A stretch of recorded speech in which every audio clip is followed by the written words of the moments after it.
구약성경 438페이지입니다.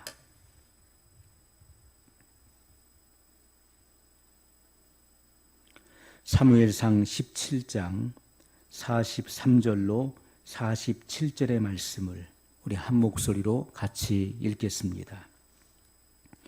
블레셋 사람이 다윗에게 이르되 내가 나를 개로 여기고 막대기를 가지고 내게 나왔느냐 하고 그 신들의 이름으로 다윗을 저주하고 또 이르되 내게로 오라 내가 내 고기를 공중의 새들과 들 짐승들에게 주리라. 다윗이 블레셋 사람에게 이르되 너는 칼과 창과 단창으로 내게 오거니와 나는 만군의 여호와의 이름 곧 내가 모욕하는 이스라엘 군대 하나님의 이름으로 내게 가노라. 오늘 여호와께서 너를 내 손에 붙이시리니 내가 너를 쳐서 내 머리를 베고 블레셋 군대의 시체로 오늘날 공중의 새와 땅의 들 짐승에게 주어 온 땅으로 이스라엘의 하나님이 계신 줄 알게 하겠고 또 여호와의 구원하심이 칼과 창에 있지 아니함을 이 무리로 알게 하리라. 전쟁은 여호와께 속한 것인즉 그가 너희를 우리 손에 붙이시리라. 아멘.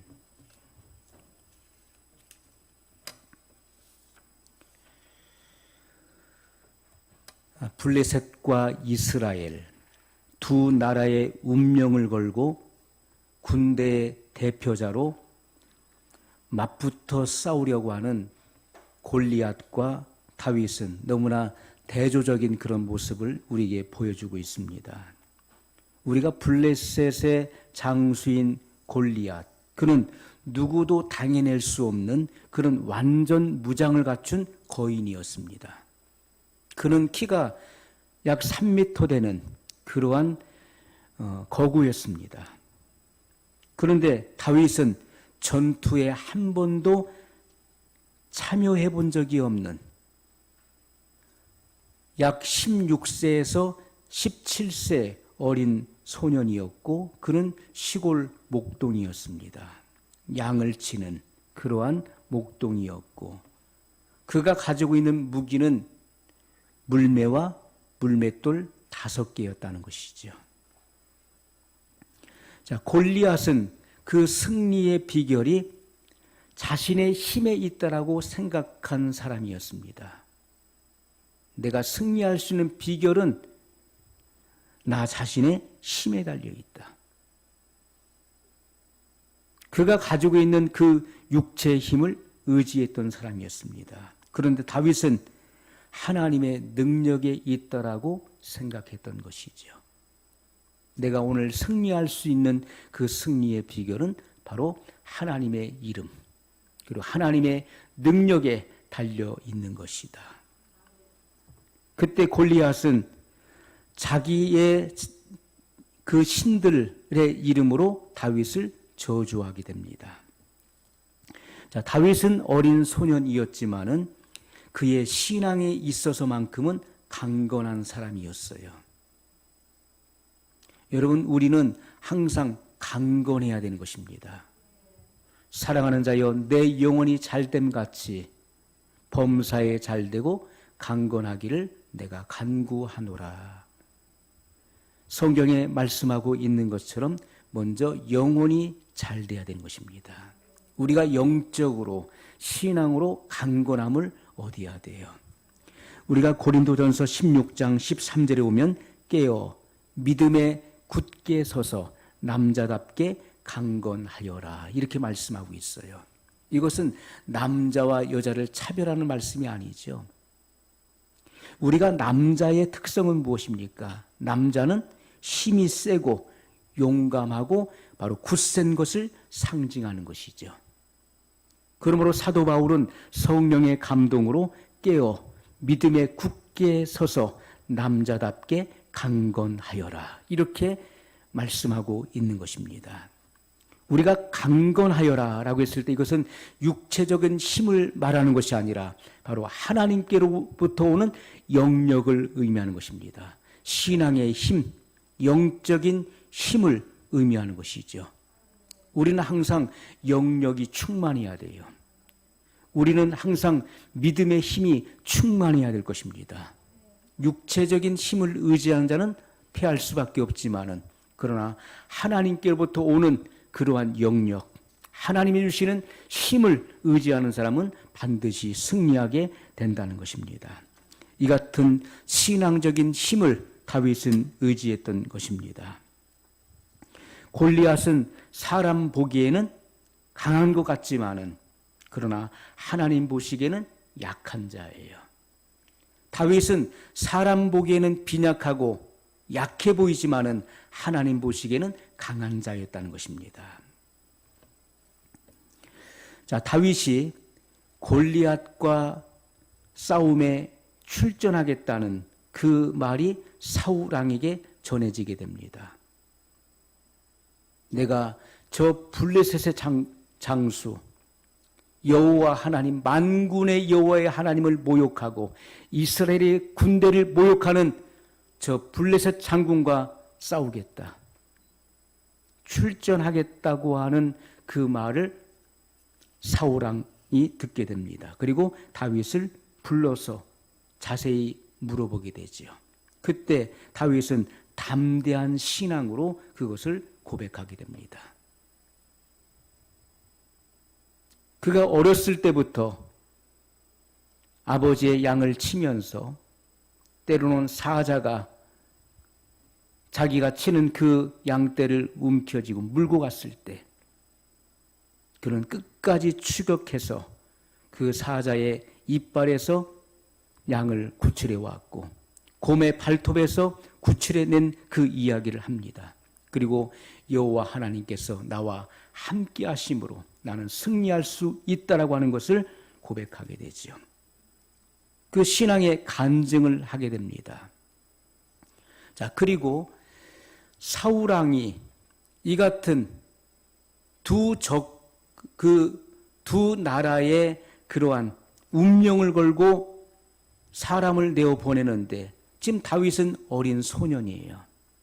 하지만 사울 왕에게 악귀가 들렸을 때 다윗이 수금을 탐으로 그가 유쾌하게 되었던 일들을 경험을 했었기 때문에, 또 그의 담대한 신앙의 간증을 듣고, 그리고 사울 왕은 다윗에게 나가서 싸울 것을 명령하게 됩니다. 자, 나갈 때 사울이 자기가 입은 그 군복을 다윗에게 입혀주게 되죠. 자기의 군복을 벗어서 다윗에게 입혀주고, 그리고 청동 투구를 씌워줍니다. 그리고 갑옷을 입혀주는 거예요. 사울 왕은 보통 성인들의 그 키가 어깨 위나 더했다라고 성경은 말씀하고 있어요. 사울 왕도 키가 큰 사람인데 그 키 큰 사람이 소년 다윗에게 자기의 옷을 입혀주니까 그 옷이 맞지를 않는 거예요. 그래서 다윗은 그 옷에 익숙하지 않기 때문에 자기가 본래 입고 왔었던 그 행장 그대로 나가기를 원합니다. 손에 막대기를 가지고, 그리고 시냇가에서 물맷돌 5개를 취하여 주머니에 넣습니다.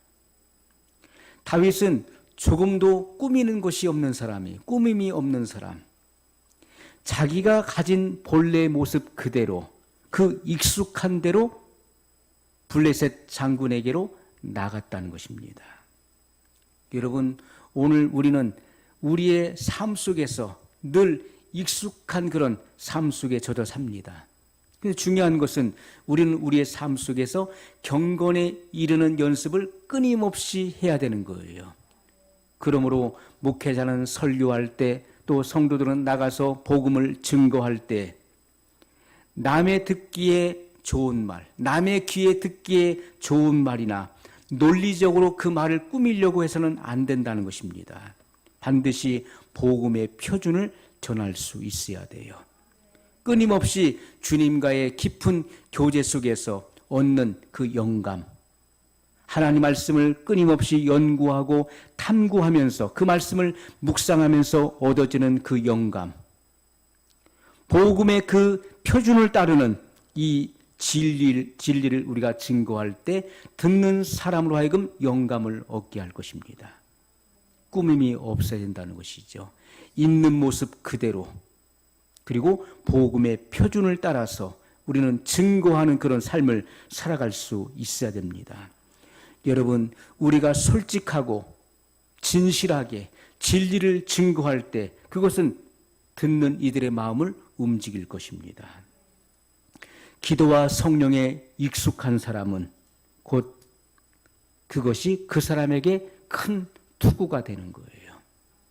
그 머리를 보호하는 투구가 되는 것입니다. 우리는 항상 기도와 성령에 익숙해져야 되는 것입니다. 우리의 삶 속에서 언제 어디서든지 하나님을 의지하는 일에 우린 익숙해야 되는 거예요. 여러분은 어디에 익숙합니까? 여러분의 삶 속에서 무엇에 익숙해져 있습니까? 우리는 모든 일에, 신앙적인 일에 익숙해져 있어야 되는 거예요. 우리의 신앙을 중심으로 우리의 생활이 이루어져야 되는 것입니다. 항상 모든 일을 신앙적으로, 믿음으로 사고하고 믿음으로 생각하고 믿음으로 행할 수 있어야 돼. 그것이 우리의 삶 속에서 익숙해져 있어야 되는 것이고, 우리의 삶 속에서 그것이 편리해져 있어야 된다는 것입니다. 그것이 자연스러워야 된다는 거예요. 다윗은 비무장으로 나간 것입니다. 그는 군복도 입지 않았고 갑옷도 입지 않았어요. 그는 투구를 쓰지 않았고 손에 방패를 들지 않았습니다.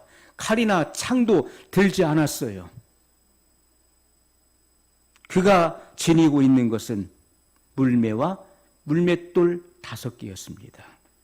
이렇게 비무장으로 나오는 것을 골리앗 장군이 보고서, 완전 무장한 골리앗 장군이 다윗의 그 행장을 보고서 하는 말이, 내가 나를 개로 여기느냐, 내 눈앞에 내가 개로 보이느냐, 그래서 내가 막대기를 가지고 내게 나오느냐 하면서 다윗을 조롱하고 악담을 퍼붓는 것입니다. 그러면서 또 이르기를 내게로 오라. 골리앗이 다윗에게 내게로 오라. 내가 내 고기를 공중의 새와 들 짐승에게 주리라.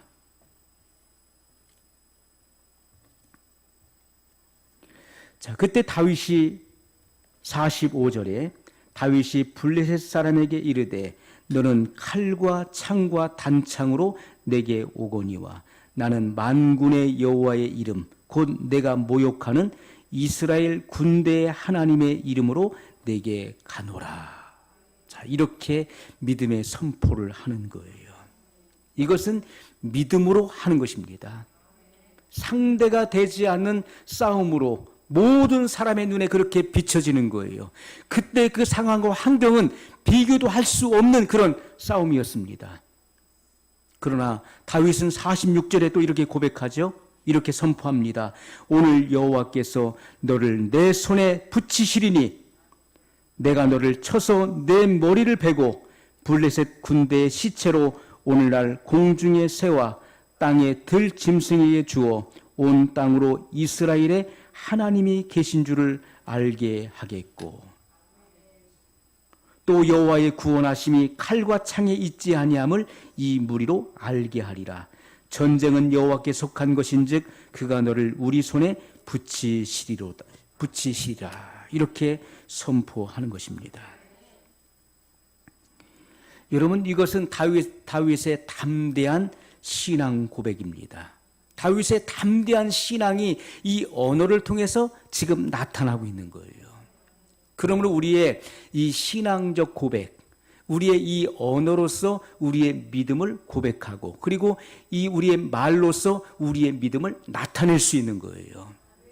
그래서 우리의 삶 속에서 우리의 일상 속에서 그가 어떠한 말을 하느냐 하는 것은 그 사람의 신앙이 그 언어를 통해서 나타나지는 것입니다. 모든 사람들이 보는 앞에서 다윗은 이렇게 신앙의 담대한 선언을 하게 되는 것이죠. 나는 내가 모욕하는 이스라엘 군대에 하나님의 이름으로 내게 가노라. 여러분, 모든 승리의 원동력이 되는 이름이 바로 하나님의 이름인 것입니다. 모든 승리의 원동력은 하나님의 이름에 있다는 거예요.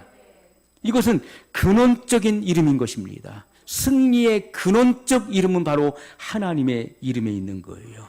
우리가 이 이름을 가지고 있다면은, 우리가 이 이름을 소유하고 있다면은, 우리는 이 땅에 살아가면서 모든 죄와 원수와 그리고 마귀로부터 우리는 승리를 얻을 수 있는 것입니다. 우리는 이 세상을 이길 수 있는 것이고, 죄를 이길 수 있는 것이고, 우리의 원수인 마귀를 이길 수 있는 것입니다.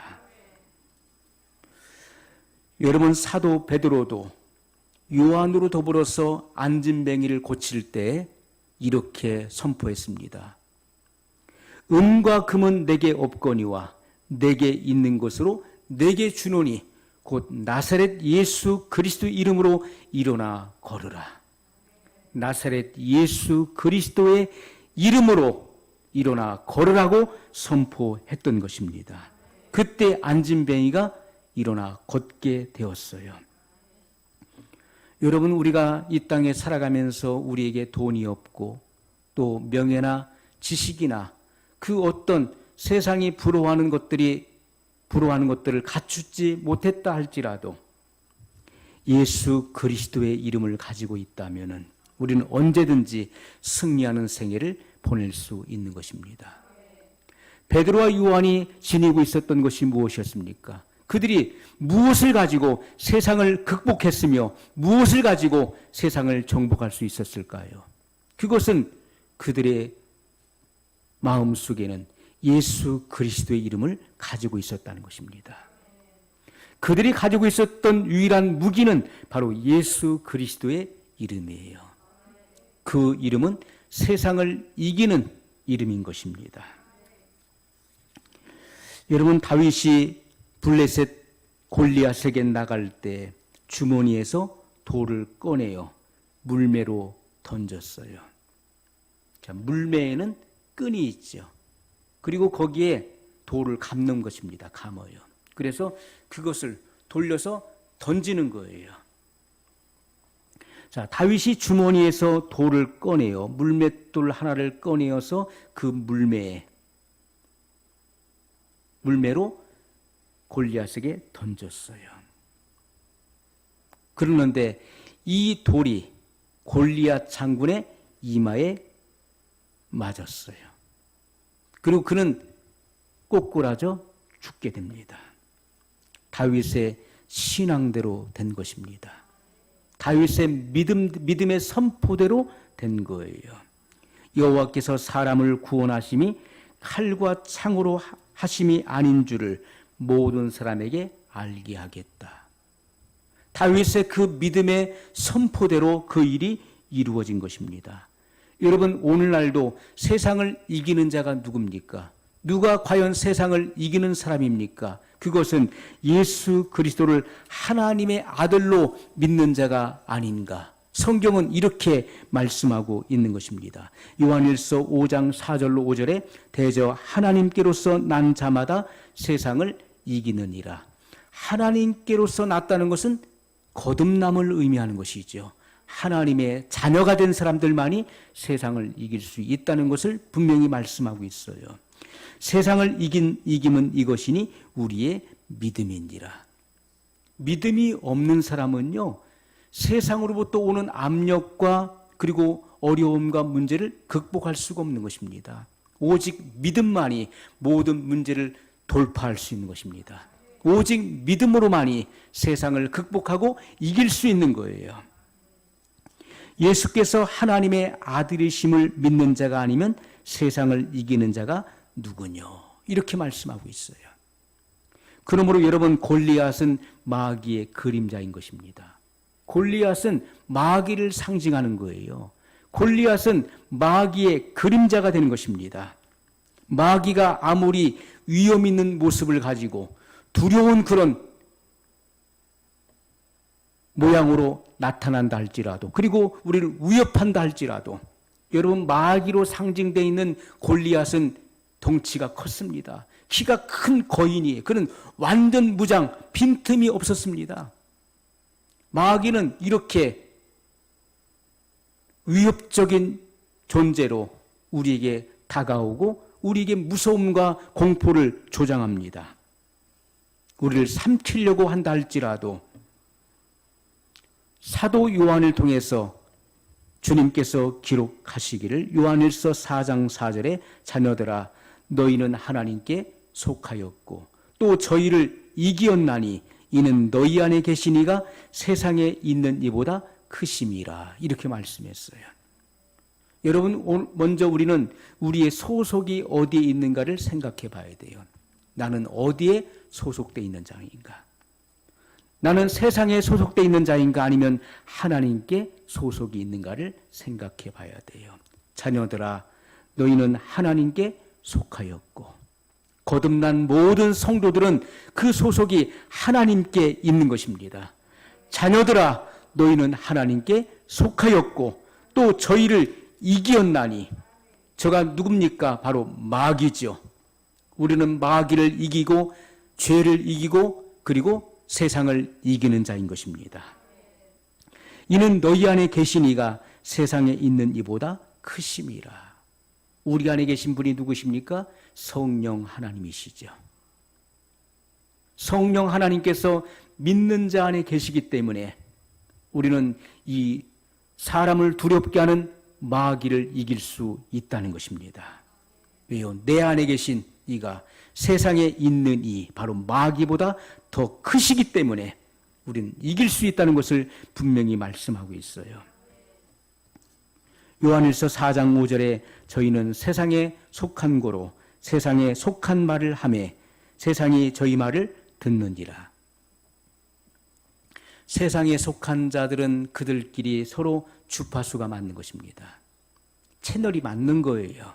그래서 세상에 속한 자들은 세상에 속한 말을 하는 것입니다. 그들은 반기독교적인 것이죠. 그들은 불신앙적인 말을 하는 것입니다. 그러나 오늘 우리는 하나님께 속한 사람들은 믿음의 말을 하는 거예요.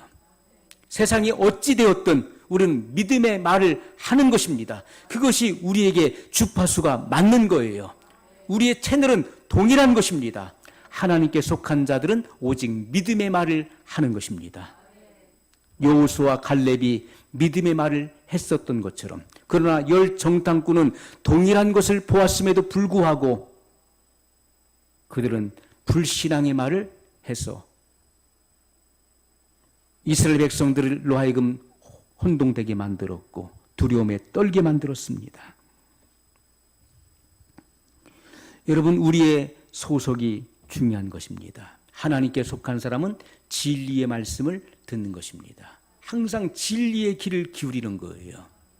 그것이 소수일지라도, 하나님께 속한 자가 소수일지라도 그들은 만물을 창조하신 그 창조주 하나님의 음성에 귀를 기울이는 것입니다. 그리고 그대로 순종하는 거예요.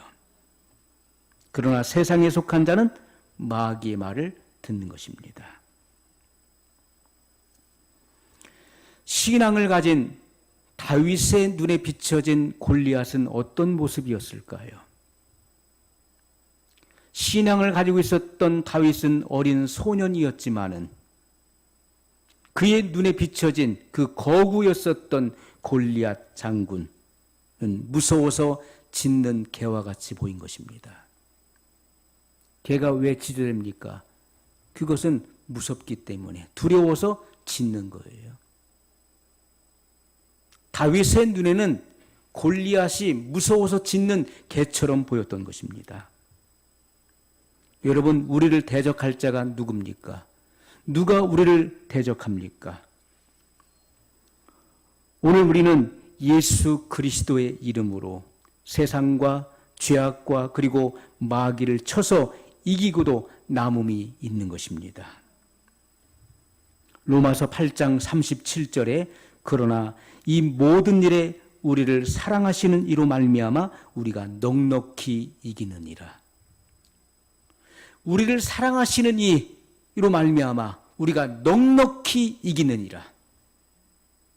우리를 사랑하시는 분이 누구시죠? 하나님 아버지께서 우리를 사랑하시는 거예요. 얼만큼 사랑하셨습니까? 독생자를 대신 내어주기까지 사랑하셨어요. 왜 사랑하신 것입니까? 하나님의 세상을 이처럼 사랑하사 독생자를 주셨으니, 독생자를 내어주시기까지 사랑하신 것은 바로 우리가 하나님 것이기 때문에, 내 거기 때문에 사랑하는 거예요. 내 것이 아니면 관심이 없는 것입니다. 내 것이 아니면 희생할 이유가 없는 거예요. 그러나 사람은 하나님의 형상과 모양을 따라 지음을 받은 존재이기 때문에, 하나님을 닮은 존재이기 때문에 하나님은 세상을 이처럼 사랑하사 독생자를 주셨다라고 말씀하고 있어요. 내 것이기 때문에 사랑하는 것입니다. 내 것이기 때문에, 내 소유이기 때문에, 내 소속이기 때문에 내가 아끼고 사랑하는 거예요. 그것이 하나님께서 우리를 사랑하시는 그 이유인 것입니다. 예수님께서는 나 같은 죄인을 구원하시기 위해서 십자가에서 물 한 방울, 피 한 방울 남김없이 다 쏟아 흘려주셨어요. 그러므로 나를 사랑하는 그 사랑을 그 십자가를 통해서 보여주신 것입니다. 우리 안에 내주하시는 성령님께서는 내가 천국 가는 그날까지 수없이 많은 미혹과 유혹이 있음에도 불구하고 내 안에서 끊임없이 말씀해 주시고 진리 가운데로 인도해 주고 계시는 거예요. 그것이 바로 사랑인 것입니다. 사랑이에요. 사랑하지 않으면 방치하는 것입니다. 사랑하지 않으면 그냥 관심을 꺼버리는 거예요. 그러나 사랑하기 때문에 끊임없이 관심을 가지고 인도해 주시는 것입니다. 그러나 이 모든 일에 우리를 사랑하시는 이로 말미암아 우리가 넉넉히 이기느니라. 여러분, 예수 그리스도께서 십자가에서 성취해 놓으신, 이미 성취해 놓으신 완전하고 결정적인 승리에 우리는 참여하는 거예요. 믿음으로 참여함으로써 우리는 넉넉히 이기게 되는 것입니다. 이미 우리는 이겨놓은 싸움을 지금 하고 있는 거예요. 다윗이 블레셋 장군 골리앗을 쓰러뜨렸다고 하는 이 승리의 소식이 이스라엘 전역에 퍼졌습니다. 그때 사람들은 노래를 지어 부르기를 사울이 죽인 자는 천천히요 다윗이 죽인 자는 만만이로다. 사울이 죽인 자는 천천히요 다윗이 죽인 자는 만만이다. 사울 왕보다도 다윗의 이름이 더 칭송을 받게 됩니다. 그때 사울의 마음속에는 구국공신인 다윗, 국가를 위기에서 구원한 충신을 얻었다고 하는 기쁨이나 감사는 없었고 오히려 다윗을 시기하는 마음이 생겨나게 된 것입니다. 감사의 마음이 아닌 오히려 시기하는 마음이 그 속에 생겨나게 됐어요. 이때부터 다윗을 주목하여 보게 되었고 죽일 기회를 찾게 된 것입니다. 이때부터 다윗의 생애에 크고 작은 풍파가 일어나기 시작했어요. 여러분, 다니엘도 보십시오. 그는 포로에서 포로된 자가 바벨론 나라에 와서 그의 지혜와 총명이 인정을 받아 그래서 재상의 자리에 오르게 됩니다. 왕 다음의 자리에 오르게 되는 거예요. 그때 그 주변에 그 바벨론 그 국가의 그런 신하들이 시기와 모함을 하게 되죠. 그래서 결국은 사자굴에 던져지는 그런 시험을 받게 되는 것입니다. 우리가 창세기에 나오는 아벨은 그 신앙이 형보다 탁월했죠. 가인의 신앙보다도 훨씬 탁월한 그런 신앙을 가지고 있었어요. 그래서 그가 드리는 제사, 그의 인격을 하나님이 받으시는 것을 가인이 보고 시기하여서 둘이 들에 있을 때 그 동생 아벨을 쳐서 죽입니다. 요셉은 그 형들의 투기를 받았어요. 그래서 애굽으로 팔려가는 그런 신세가 되었던 것을 우리가 보게 됩니다. 여러분, 우리는 다른 사람의 성공을 볼 때에 진정으로 축하하는 마음이 있는가? 우리 마음의 여부를 살펴봐야 돼요. 어떻습니까? 우리는 내 주변에 있는, 내가 알고 있는 지인이 성공하고 출세의 길을 걸어갈 때, 그가 잘 될 때 정말 내 마음속에 그에게 축하해 주는 그런 감사와 기쁨의 마음이 있는가 하는 거예요. 그러한 마음이 만약에 없다면은 어제까지는 친구였지만은 그러나 지금은 원수와 같이 투기하게 된 것입니다. 그를 주목하게 보는 것이고, 주목하여 보는 것이고, 그가 점점 잘 되는 그 모습이 내 눈에는 결코 좋지 않게 보여지는 거예요. 다른 사람이 나보다 더 인정받고 출세의 길을 갈 때에 투기하는 마음을 갖는 것, 그것은 바로 사울의 마음과 같은 것입니다. 그것은 더 나아가서 하나님의 사랑이 그 속에 없다는 것을 증거하는 거예요. 사울과 같이 투기하는 마음, 시기하는 마음은 그 속에 하나님의 사랑이 없는 것을 그 스스로가 지금 인정하고 있는 것입니다. 증명하고 있다는 것이죠. 사울의 시기가 시작되었을 때 다윗은 그때부터 역경과 고투하게 된 것입니다. 사울의 추격을 피하여 산과 들로 유리하면서 고난의 세월을 보내게 되죠. 여러분, 그러나 이 속에는 하나님의 놀라운 섭리와 하나님의 경륜이 있는 것입니다. 하나님의 경륜 안에 하나님의 놀라운 섭리가 그 안에 역사하고 있는 거예요. 왜냐하면 하나님께서는 이미 다윗의 13세에, 다윗의 나이 약 13세쯤 되었을 때 장차 이스라엘의 2대 왕이 될 것을 예선했던 것입니다. 그래서 사무엘을 통해서 기름을 부었던 거예요. 이스라엘을 통치하는 그러한 중직의 자리를 맡기시려고 하시는 하나님께서 다윗을 결코 순조로운 길로 인도하실 일이 없습니다. 인도하시지 않죠, 그렇게.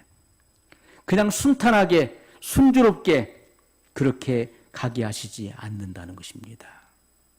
모든 환난과 곤고와 위험과 기근과 그리고 적신과 역경은 인물을 만들어내는 큰 풀무가 되는 것입니다. 도가니는 은을, 풀무는 금을 연단하나니. 하나님은 사람의 마음을 연단하신다. 여러분, 이 같은 풀무가 없으면요, 풀무와 같은 용광로가 없으면 금을 재련할 수가 없는 것입니다. 완전한 정금을 만들어낼 수가 없는 거예요. 도가니가 없으면, 도가니와 같은 시련이 없으면 순수한 은을 만들어낼 수 없는 것입니다. 그러므로 역경이 없이 아주 순조롭게 모든 일에 평탄하게 걸어온 사람은 큰 일을 맡을 수가 없는 것입니다. 그렇기 때문에 하나님께서는 다윗을 그러한 풀물 속에 던져 넣는 것입니다. 그것을 허용하시는 거예요. 사울의 그런 핍박을 받아서 그는 온갖 연단을 받게 되는 것입니다. 시련을 통해서 그는 이스라엘을 통치할 수 있는 그릇으로 만들어져 가는 거예요. 여러분, 고난의 학교를 졸업하지 않은 사람은 하나님께서 원하시는 큰 사명을 감당할 수 없는 것입니다. 작은 시련 앞에서도 주저앉고 낙심하게 되는 거예요. 그러나 온갖 시련을 감내하고 통과한 사람은 그 어떤 시련이 또 찾아온다 할지라도 그것을 능히 극복하고 돌파할 수 있다는 것이죠. 야고보서 1장 12절에 시험을 참는 자는 복이 있도다. 이곳에 옳다 인정하심을 받은 후에 주께서 자기를 사랑하는 자들에게 약속하신 생명의 면류관을 얻을 것임이니라. 이렇게 말씀했어요. 여러분, 시험을 참는 자는 복이 있다는 것입니다. 우리는 시험의 과정에서, 시험을 통과하는 그 과정에서 우리는 승리해야 되는 것입니다. 이 시험을 받지 않게 해달라, 이 같은 시험이 오지 않게 해달라고 기도하는 것이 아니에요. 예수님께서는 주기도문을 통해서 시험에 들게 하지 마옵시고, 너희는 이렇게 기도하라. 시험에 들게 하지 마옵시고. 여러분, 시험은 모든 사람에게 온다는 것입니다. 그러므로 시험을 없애주시옵소서가 아니에요. 시험이 두 번 다시 내게 찾아오지 말게 하옵소서가 아닙니다. 시험은 모든 사람에게 오는 것이라는 거예요. 그러나 내가 그 시험에 들어서는 안 된다는 것입니다. 시험에 빠져서는 안 된다는 거예요. 시험은 오지만은 그 시험은 내가 이기고 승리해야 된다는 것을 말씀하고 있어요. 시험에 들게 하지 마옵시고, 시험을 이기라고 말씀하고 있어요. 시험의 과정에서 시험을 승리해야 되고, 그 믿음의 진정성이 입증되고 그 믿음의 정당성이 인정을 받을 수 있어야 돼요. 하나님뿐만 아니라 자타가 여러분의 믿음을 다 인정할 수 있어야 돼요. 그러한 믿음의 사람, 그러한 믿음의 사람을 통해서 하나님께서는 이 시대 속에서도 위대한 일들을 이루신다는 것입니다. 다윗은 영적 전쟁에서 승리했습니다. 다윗의 첫 번째 영적 전쟁에서 그런 대승을 거두었어요. 그것은 믿음의 승리였습니다. 하나님을 의지하는 자, 하나님을 경외하는 사람은 반드시 그의 믿음을 통해서 승리의 삶을 살게 될 것입니다. 오늘 말씀을 기억하면서 우리 한 목소리로 같이 기도하겠습니다. 영원하신 사랑의 하나님 아버지,